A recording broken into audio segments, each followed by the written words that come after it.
করের ঘটনাতেও দেখেছো বাবা মায়ের যন্ত্রণা এরা বোঝে না। আনিস খানের ঘটনাতেও দেখেছো বাবা মায়ের যন্ত্রণা এরা বোঝে না। শিক্ষামন্ত্রী বলেছেন বাবাকে ফোন করে যে আমি দুঃখিত, এটা ইচ্ছা করে হয়নি, ইত্যাদি ইত্যাদি ইত্যাদি। কুণাল বাবুর কথার জবাব দেওয়ার জন্য আমরা রাজনীতি করি না।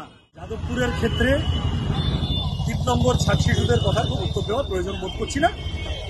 ওদের একটা সব মিলিয়ে মনে হচ্ছে যে এ বাবা আমরা জেএনইউতে একটা ভাঙচুর করি, আমরা এখানে ওখানে ভাঙচুর করি, আমরা রোহিত বেমুলাকে মারা যেতে একটা বাধ্য করি, আমরা নাজিবকে গুম করে দিই, আমরা ঐশীর মাথা ফাটাই, আমরা দীপশিতাদের ওপর অত্যাচার করি অন্য জায়গায়।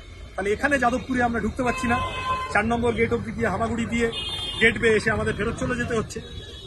এটাকে বলে FOMO, fear of missing out.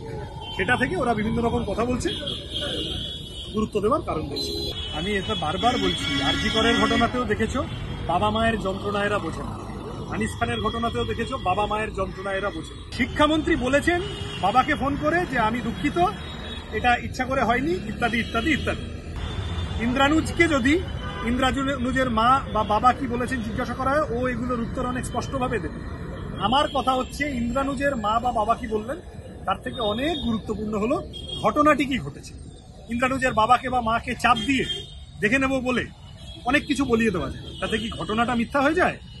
ঘটনাটা তো খালি চোখে বোঝা যাচ্ছে যে শিক্ষামন্ত্রীর গাড়ির চাকার তলায় একটি ছেলে চলে গিয়েছিল, তার নাম Indranuj Roy. Can anyone deny that? সেটা যদি করতে না পারে তাহলে কে কি বলছে ইত্যাদির মধ্যে গিয়ে লাভ নেই।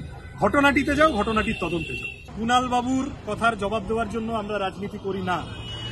ওনাকে তৃণমূল কংগ্রেস রেখে দিয়েছে, উনি সারাদিন বিভিন্ন রকম কথা বলে যাবেন, তার পিছনে ছোটা আমাদের কাজ না।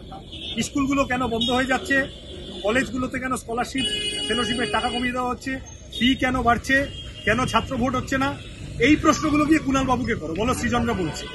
কুণাল বাবু কি বলছেন এই নিয়ে আমাদের কাছে এসো না, এটা জবাব দেওয়া আমাদের কাজ না। যা পারেন বলুন।